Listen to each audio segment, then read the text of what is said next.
a lawsuit was filed before me to see if the child support needs to be adjusted. Are you paid a salary? I am, yes, ma'am. Okay, and what is that salary? It's $90,000 a year. Do you have any idea what kind of income that business generates? I would guess probably 3 to 5 million.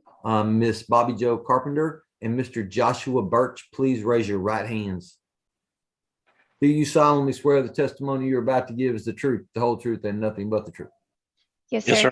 Thank you. You can both put your hands down. Okay, how old are your children? They are 12 and 14. Okay, and the current order in your case from 2017 has the child support set at $1,925. Is that correct? Yes. Okay, and Mr. Birch was also ordered to carry the health insurance for the children in that order? Yes, which is Okay. what I asked, which that has been, I guess, resolved and not a part of this. That was my Okay. priority. Now, yeah, is- we'll address that Okay. here in a second. How are the children currently covered for health insurance? Under Joshua. Okay. Through his employer? He owns his own business. Okay. Does he also have dental insurance for the children? No, he does not. Okay. Do you have dental insurance available for them? I will. The dental insurance was just recently canceled on Joshua's end. Okay. Do you have dental insurance available through your job? Yes, I do. And Okay. healthcare. How much is the dental insurance? Oh, goodness. I provided the information last time, but it's very minimal. Do you have our notes from last time? I didn't bring any of that with me. The proposed order stated the dental insurance costs $30.33 per month. Is that correct? That's probably correct. Was that for just the two children? No, that's for family. Okay. How many people are included in that? Just me and the two girls. Okay, so 3. Yes. Okay. Do you know if do you know where Mr. Birch works? He works at East Texas Truck Center. Okay. Do you know how much or how long has he done that?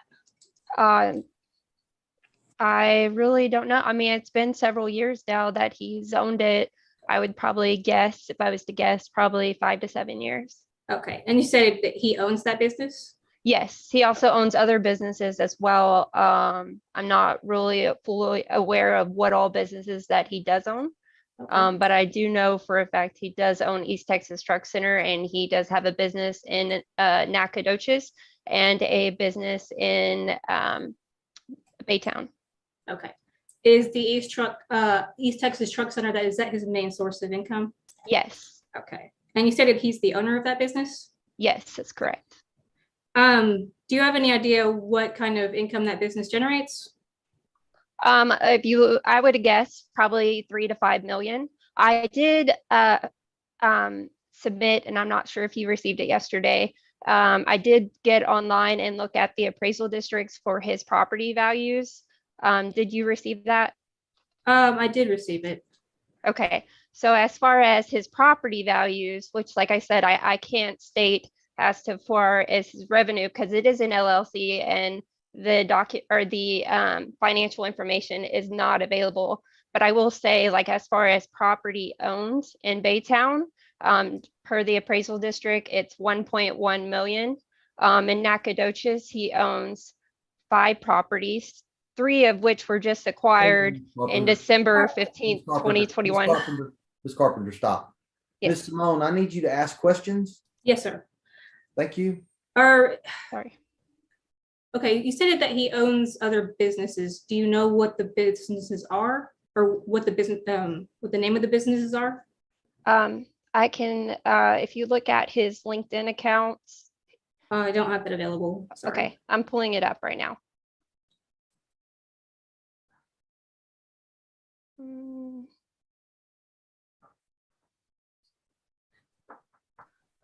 I could pull it up.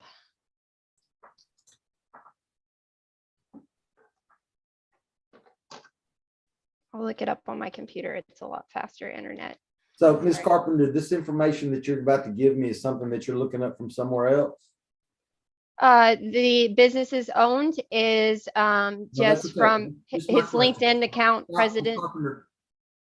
you don't know this information personally. This is just information that you're searching on the internet for. And also my 14-year-old has told me as well. Okay, so you can't use that information. Okay. Move on, Miss Simone.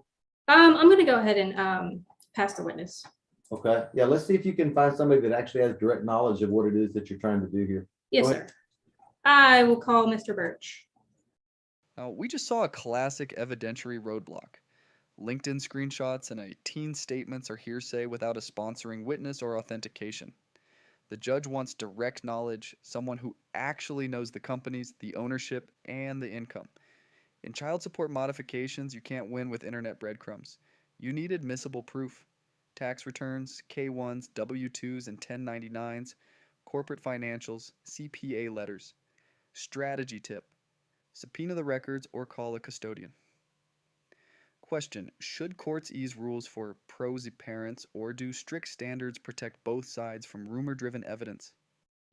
Mr. Birch, would you state your full name for the court, please? Joshua Paul Birch. Okay. And you're the father of Aubrey and Adeline Birch? That is correct. Okay. And are you currently covering the children on your health insurance? Yes, ma'am, I am. Okay. And can you give me the cost of that? $315.97 per month per child through Blue Cross Blue Shield. Okay. So $631.94. And all right. And where do you currently work? East Texas Truck Center. Okay.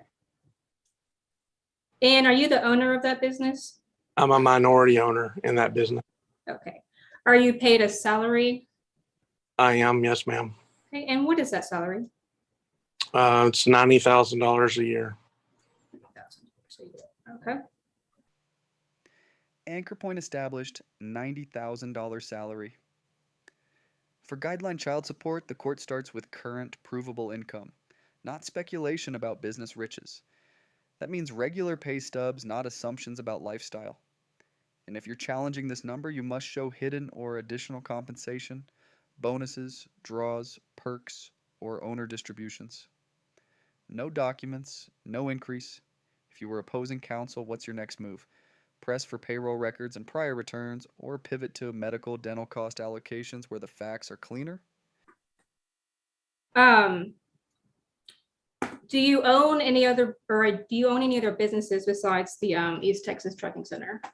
So I'm a minority owner in East Texas Truck Center, Inc., Okay. which is not a LLC. And I'm a minority owner in East Texas Truck Center, Baytown, LLC. I'm a minority owner in Keystone Financial, LLC. And I'm a majority owner in Cornerstone, LLC.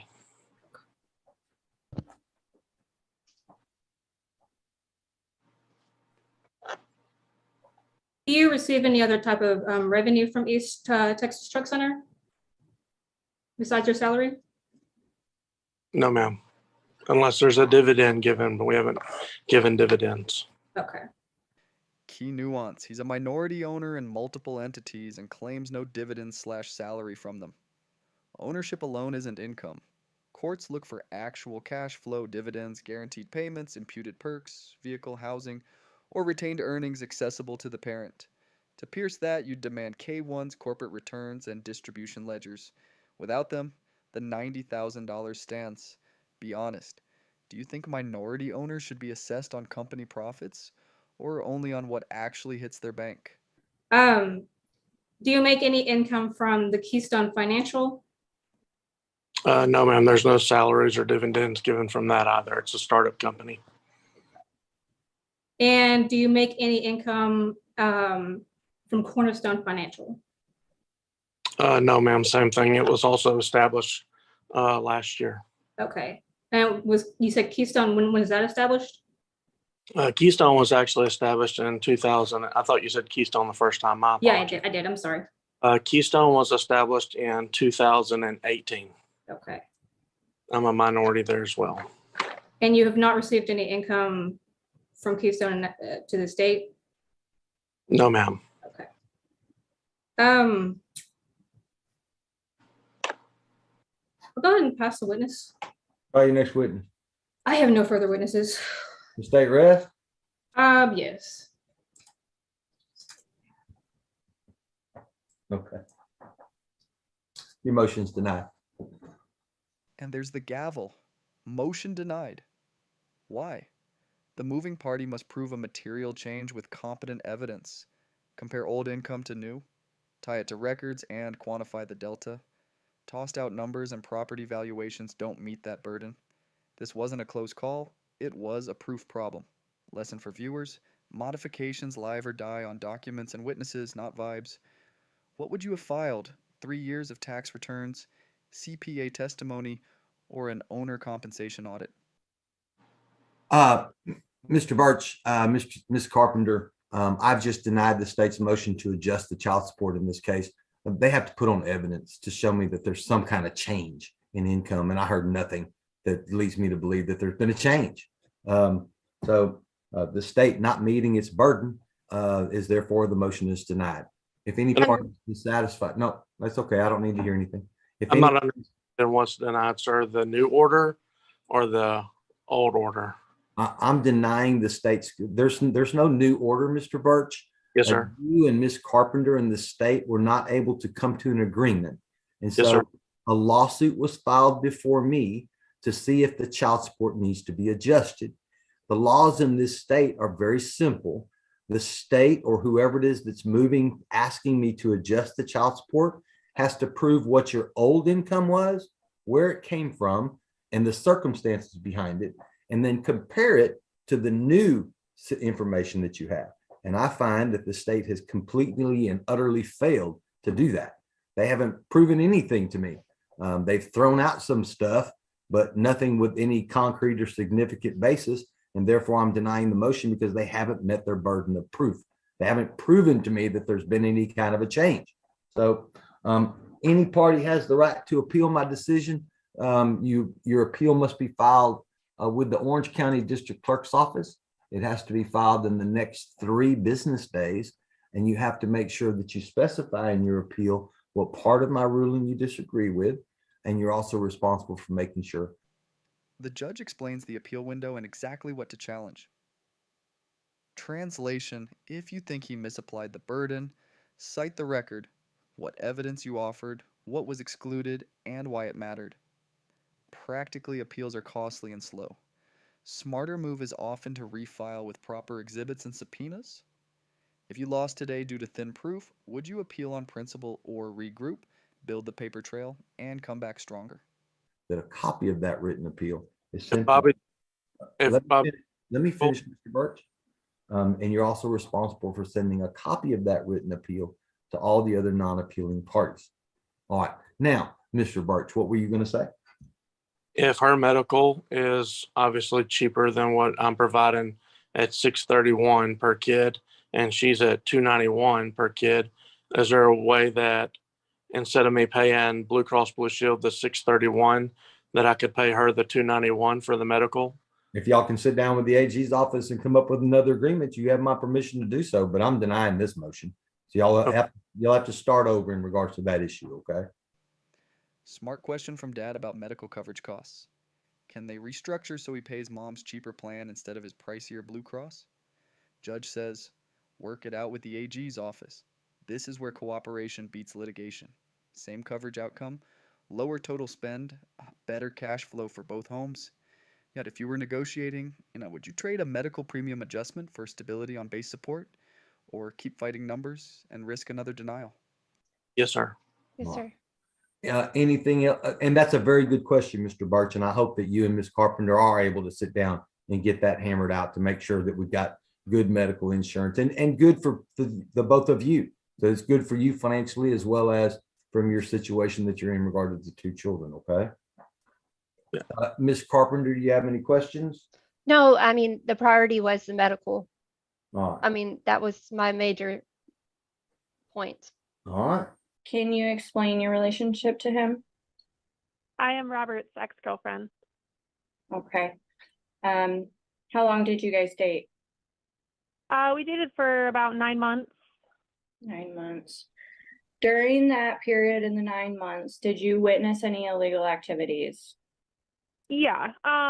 So Robert actually stole a hefty amount of cash money from me.